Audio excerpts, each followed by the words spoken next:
Hey guys, what's up? This is Nexus, and today I'm bringing you my Mendicant Bias video. This is going to be all the facts, all the history, and all the knowledge you'll need to know if he's going to appear in Halo 5. Well guys, let's get straight into it.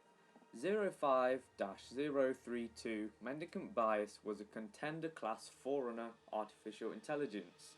He was the most advanced Forerunner AI at his time, and he was charged with the organisation of the Forerunner defence against the Flood. At the time, Mendicant Bias was tasked with the interrogation of the captive after its release on Charum Hakor following the Halo's first testing. So then guys, basically, Mendicant Bias was tasked with finding the weakness of the Flood. The captive is known to be one of the earliest grave mines. A grave mine is created when the Flood has control of a gigantic area, for example a world, a starship, or even a planetary system. If the Flood has control, a grave mine is created, and the grave mine speaks for them and is their main leader. Back to the interrogation. The grave mine was released during the first test of the Halo rings to see if it would be affected. But there was no change to the grave mine, so the Forerunners sent Mendicant Bias back to the grave mines to try and find out any more weaknesses that they hadn't found out before. Through a period of 43 years, Mendicant Bias sent numerous logs of his findings, but none ever got through to the Forerunners, so the Forerunners never knew what Mendicant Bias found out or if there were any weaknesses. After this 43-year period, the Master Builder listed Mendicant Bias as missing, and he returned to overlook the second testing of the Halo rings on the Shan Chung system. Eventually the Gravemind persuaded Mendicant Bias to abandon the Forerunners and defect to the Flood cause, convincing him that the Forerunners were as gluttonous and prideful as to deny the next step of evolution, the Flood. So now the most powerful AI was against the Forerunners. This was a huge threat, and through the 43-year conversation between the Gravemind and Mendicant Bias, he became rampant and worked with the Gravemind towards the destruction of the Forerunners. With the Flood coming back, this was a threat to the entire galaxy, and the Forerunners only saw one way to control it: to restart. Mendicant Bias intentionally became rampant and developed a hatred for his creators and actively worked towards their destruction, starting with using 5 of the original 12 Halo rings to attack the Forerunner capital.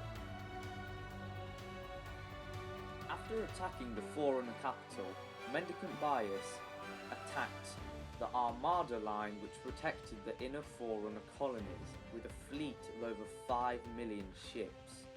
He completely destroyed the Forerunner colonies' protection, and the Forerunners were forced to accelerate their work on the Halo Array. The Halo Array would wipe out all sentient life in the universe, and only the Forerunners could give it back. In order to give them time to complete the Halo's work, the Forerunners created another AI, Offensive Bias, to slow down Mendicant Bias's advance. Offensive Bias lacked Mendicant Bias's creativity and possibly his free will, but was methodologically lethal. His only purpose was to prevent Mendicant Bias from accessing Installation 00 and buying time for the Forerunners to activate the Halo Array. It seemed that thanks to Offensive Bias, Mendicant Bias was unable to disable the Halo rings directly, and he didn't know all of their locations. So, he knew there was only one chance to stop the Halo rings from firing, and that was to secure the Ark and stop the firing sequence directly from there. The Ark, also known as Installation 00.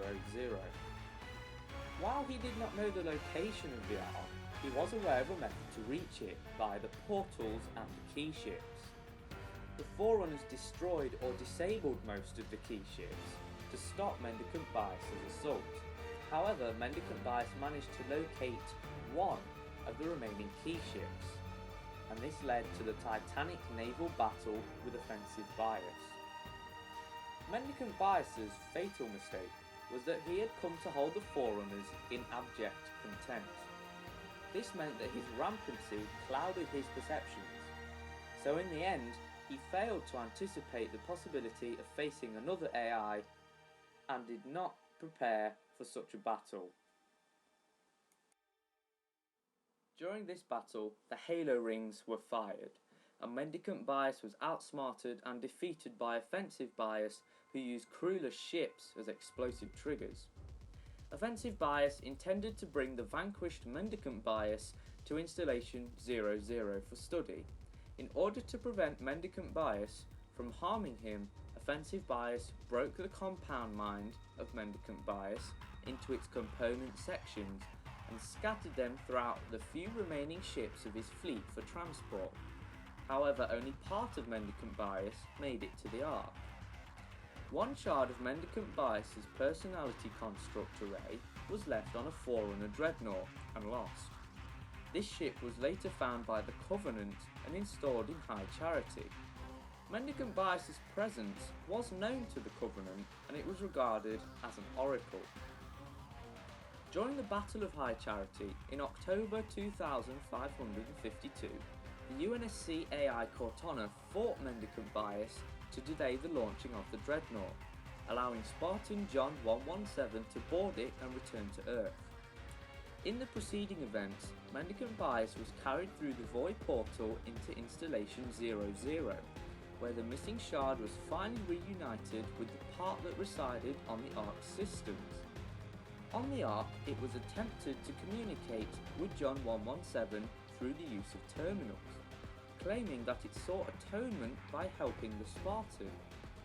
Exactly what form of help? This was uncertain. So guys, let's do a brief summary of what I just told you. Over those few minutes, basically what happened was, Mendicant Bias was created to find weaknesses in the Flood. Through a 43-year gap, he interrogated the grave mines. Bear in mind this was one of the first grave mines, so it was called the Creative.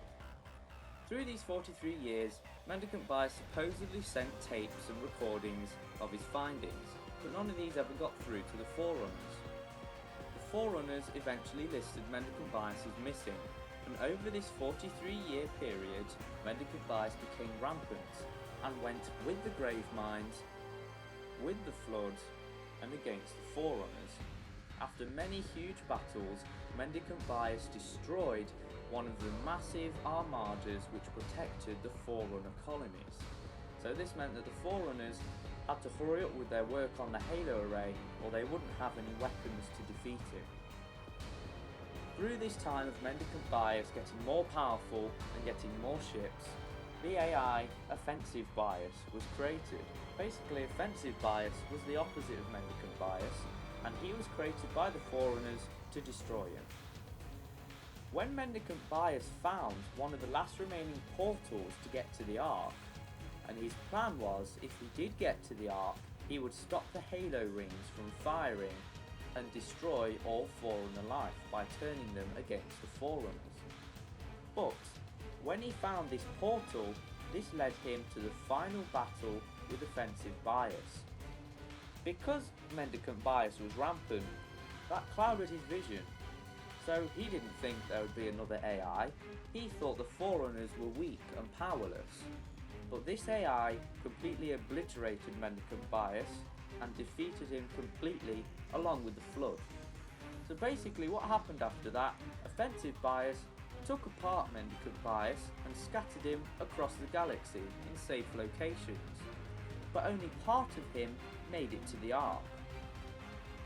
When the Covenant found one of these dreadnought ships that had part of Mendicant Bias on it, they put it in High Charity, their big Covenant city. When they found out what he was and what he wanted to do, the Covenant saw him as an oracle and tried to continue his work. When the dreadnought was released, that part of Mendicant Bias got back to the Ark. And because of this, Mendicant Bias was now awoken and could communicate through terminals to John 117.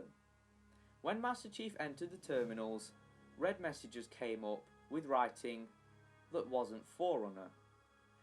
And when we looked at this writing in my previous videos, you could obviously see that someone was trying to talk to you, and that someone was Mendicant Bias.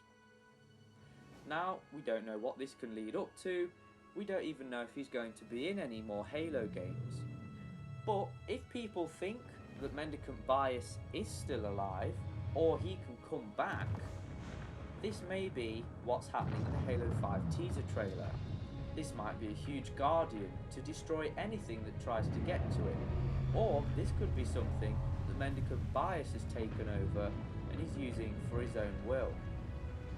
Thanks for watching this video. I hope this summed up what Mendicant Bias was and why he's so important in the Halo universe, and I'm glad you liked this video.